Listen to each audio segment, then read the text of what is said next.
Hello everyone and welcome back to the channel. आत्ता वाजलेले आहेत सकाळचे 6:30 आणि मला मल्हारचा टिफिन तयार करायचा आहे.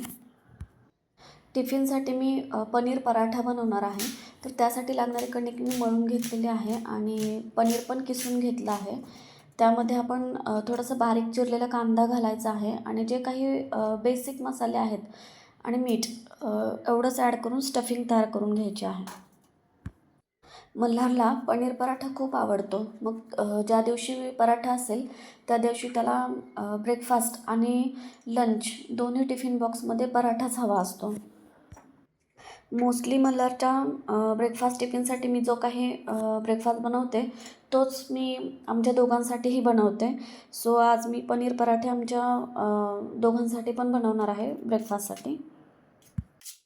कोथिंबीर वगैरे मी या स्टफिंगमध्ये नाही घालत आहे, कारण कोथिंबीर किंवा काही असं बघितलं की मल्हारला अजिबात ते खायचं नसतं.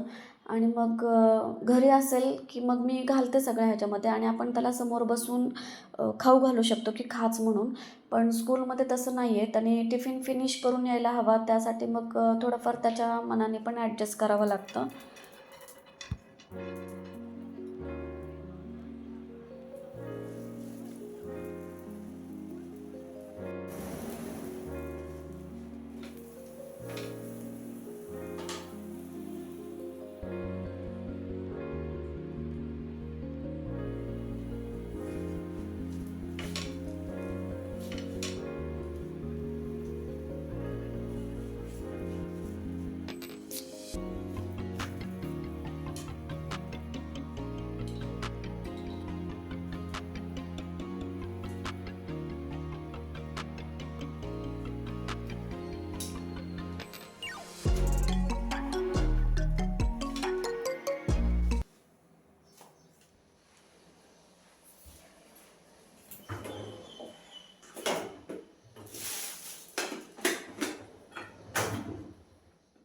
ब्रेकफास्टसाठी मी त्याला काही ड्रायफ्रूट्स, एक व्हीट बिस्किट आणि अर्धा पराठा घालते आणि लंचसाठी एक पराठा घालते. तर त्या पराठ्याबरोबर त्याला काही लागत नाही, तसाच आवडतो त्याला खायला.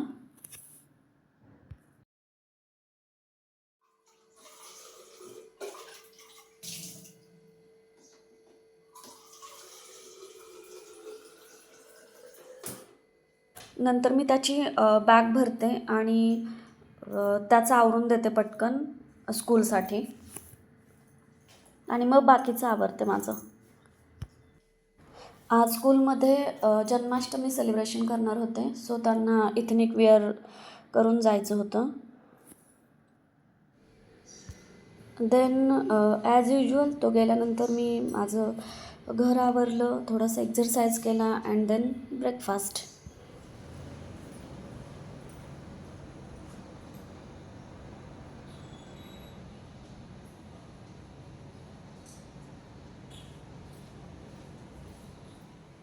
माझ्या किचनमध्ये एक नवीन गोष्ट ॲड झालेली आहे आणि तो म्हणजे हा कास्ट आयर्न तवा, जो मला खूप दिवसापासून घ्यायचा होता.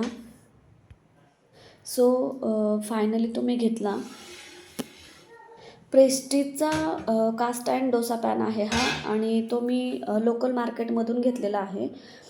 खूप हेवी पण आहे आणि यावरती प्री सीझन केले म्हणून लिहिलेलं आहेत इन्स्ट्रक्शन. तर मग मी आधी एकदा तसाच यूज करून बघणार आहे की सिझनिंग करायची गरज आहे की नाही, कारण ह्या आधी मी कास्ट आयर्नचा डोसा पॅन वगैरे यूज केलेला नाही आहे, त्यामुळे मला एवढी काही आयडिया नाही आहे की कसा यूज करतात वगैरे.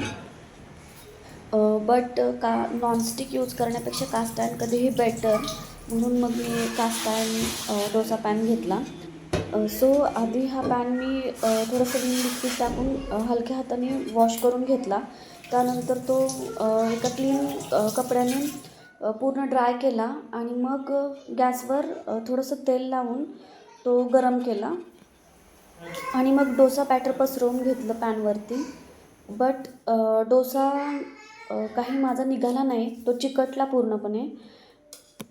सो जरी त्यांनी प्री सीझन आहे असं सांगितलं असेल तरी सीझनिंग करणं गरजेचं आहे म्हणजे ह्या पॅनसाठी.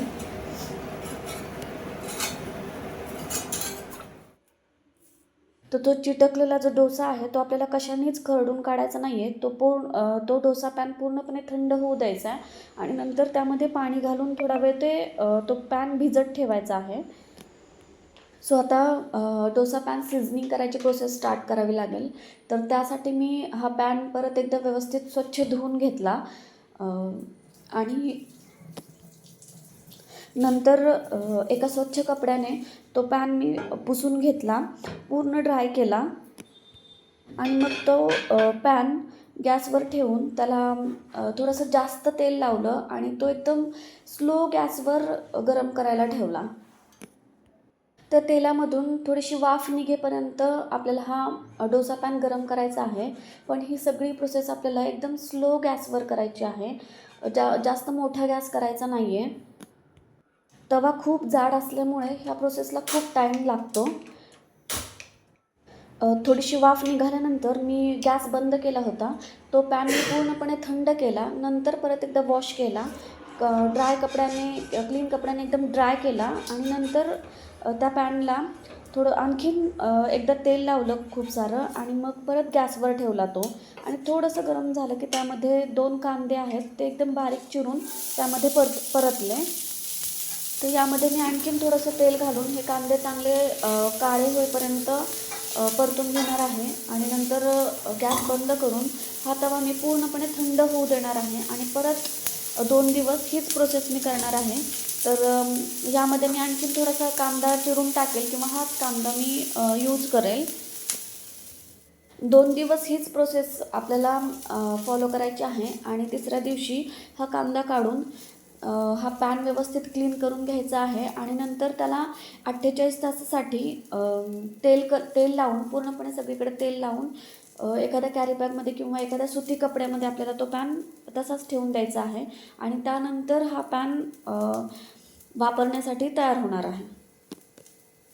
थोडासा जास्त टाईम लागतो ही प्रोसेस करण्यासाठी आणि हा पॅन वापरात आणण्यासाठी. But no problem. काही चांगलं पाहिजे असेल तर त्याला थोडासा वेळ पण द्यावा लागतो आपल्याला. नेक्स्ट डे मल्हारला सुट्टी होती स्कूलला.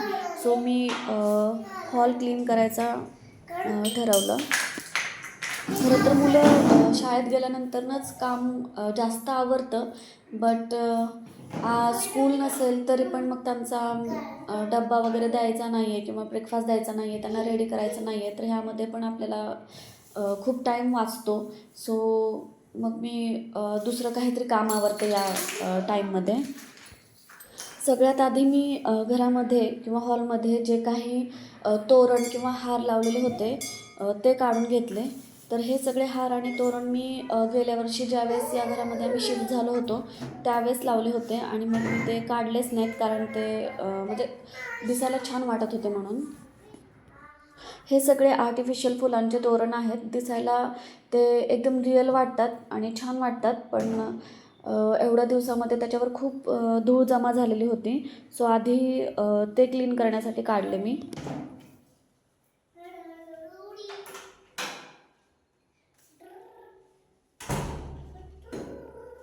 हे सगळे हार मी सर्फ एक्सेलच्या पाण्यामध्ये थोडा वेळ भिजवून ठेवले आणि त्यानंतर फक्त 1-2 पाण्याने वॉश केले की ते एकदम क्लीन झाले.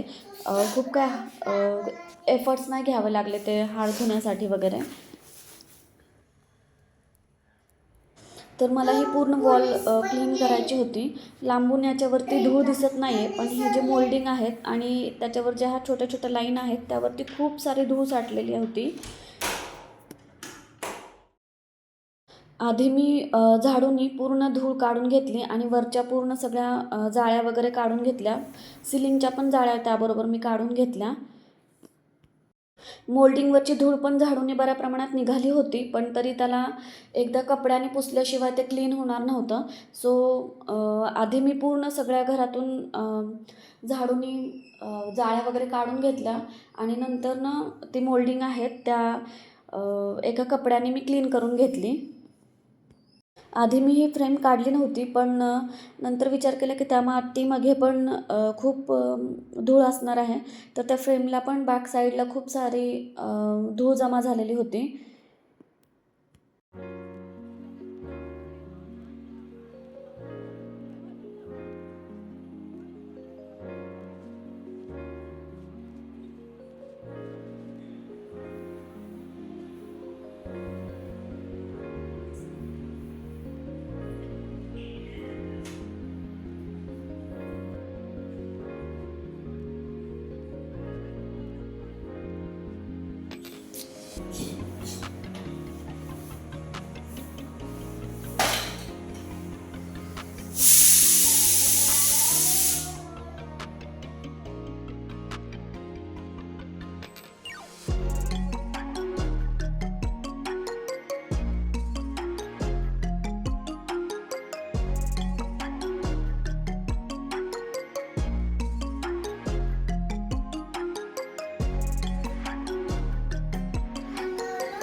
रॅकमध्ये कीज कमी आणि बाकीच्याच गोष्टी खूप झालेल्या होत्या, तर ते की रॅक पण एकदा क्लीन केलं आणि बाकीच्या गोष्टी जागच्या जागेवर ठेवून दिल्या.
लहान मुलं असतील घरात तर स्विच बोर्ड पण खूप खराब होतात, ते पण मी कोलिंनी क्लीन करून घेतले.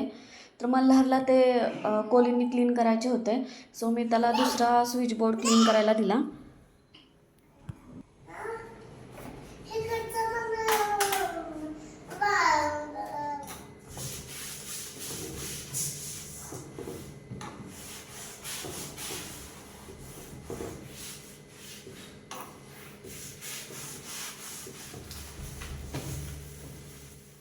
फ्रेम क्लीन करून लगेच होती तिथे लावून टाकली, पण मी काढत असताना त्याचा एक खिळा निघाला होता, तर मला नंतर परत तो खिळा प्रॉपर त्याच्या जागेवर लावून ती फ्रेम बसवावी लागली. आणि जे मोल्डिंग वॉलला मी एक फोटो फ्रेम लावली होती आणि 2 फ्लॉवर पॉट होते, ते पण मी क्लीन करून घेतले आणि लगेच जागेवर लावून दिले.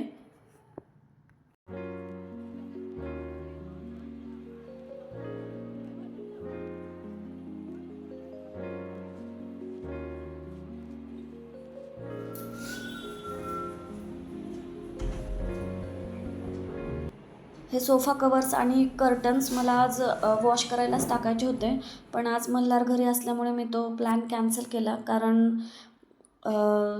तो घरी असला की सोफ्यावर काही ना काही बसून खातो किंवा काही ना काही कलर पेंटिंग चाललेलं असतं. सो संध्याकाळी झोपताना सोफा कवर वॉश करायला टाकला आणि दुसऱ्या दिवशी तो दुपारी स्कूलवरून येईपर्यंत तो ड्राय होतो, त्यामुळे मी तो प्लॅन कॅन्सल केला. आणि त्यानंतर एकदा पूर्ण हॉल झाडून काढला. खूप सारा कचरा जमा झालेला होता. आपल्याला वाटतं रोज की काही म्हणजे कचरा दिसत नाही, जाळ्या दिसत नाही, पण ज्यावेळेस आपण ॲक्च्युली काढायला जातो त्यावेळेस खूप कचरा निघतो. तर आता बऱ्यापैकी व्यवस्थित आणि छान वाटतो आहे हॉल, क्लीन वाटतो आहे. सो आता दुपारच्या जेवणाचा टाईम झालेला होता आणि मी सकाळी क्लिनिंग करायला घ्यायच्या आधीच कुकर लावला होता आणि पीठ पण मळून ठेवलं होतं, जेणेकरून क्लिनिंग झाल्यानंतर खूप दमेल आणि त्यामुळं स्वयंपाक करायला त्रास होऊ नये म्हणून मग मी आधीच थोडंसं करून ठेवलं होतं.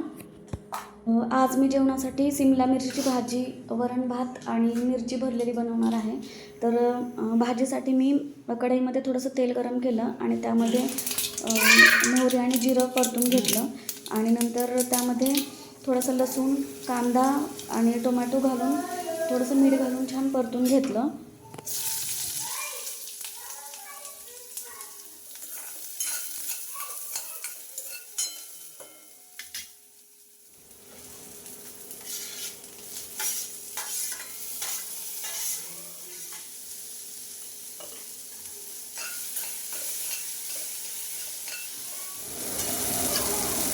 टोमॅटो परतल्यानंतर त्यामध्ये जे काही बेसिक मसाले आहेत, लाल तिखट, हळद आणि मीठ घालून ते मसाले पण चांगले फ्राय केले आणि त्यामध्ये बारीक चिरलेली सिमला मिर्च घातली.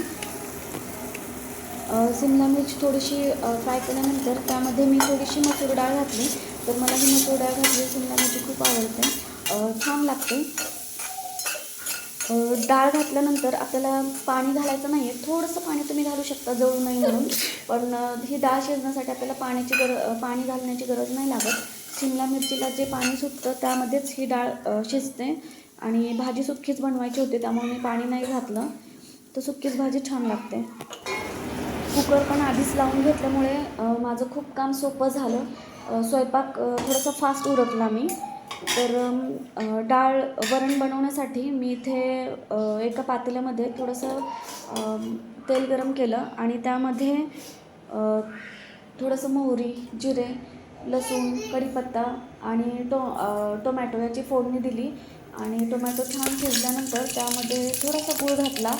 तर गुळाने वरणाची टेस्ट छान होते.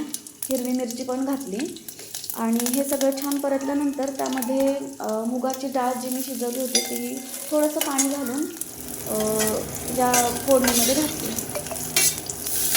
आणि मग चवीपुरतं मीठ, थोडीशी कोथिंबीर घालून या वरणाला थोडीशी एक उकळी येऊ दिली की आपलं वरण तयार झालं.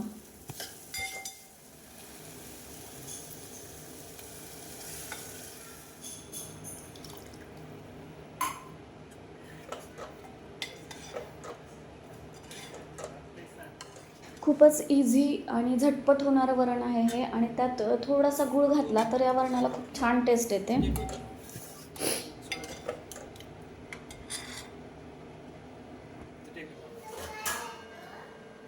तर भरून मिरची बनवण्यासाठी मी इथे ह्या मोठ्या मिरच्या घेतलेल्या आहेत आणि भाजलेल्या शेंगदाण्यामध्ये थोडासा लसूण घालून त्याचं कूट बनवून घेतलं आणि त्या कुटामध्ये काळं तिखट, मीठ, थोडंसं जिरं आणि कोथिंबीर घालून थोडंसं पाणी घालून त्याची थोडीशी पेस्ट बनवून घेतली आणि मग ते त्या मिरचीला मधून काप देऊन त्यामधले जे काही बी होते ते काढले आणि त्यामध्ये हे स्टफिंग भरलं. माझ्या चपात्या करून झाल्यानंतर त्या तव्यावरतीच मी ह्या मिरच्या थोडंसं तेल घालून फ्राय करून घेतल्या होत्या.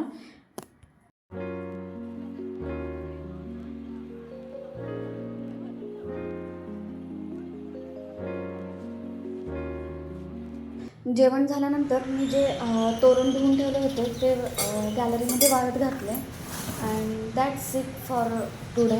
तर तुम्हाला आजचा माझा व्हिडिओ कसा वाटला हे मला कमेंट करून नक्की सांगा किंवा तुमचे काही सजेशन्स असतील तर तेही नक्की द्या. जर व्हिडिओ आवडला असेल तर लाईक, शेअर आणि सबस्क्राईब करायला विसरू नका. धन्यवाद.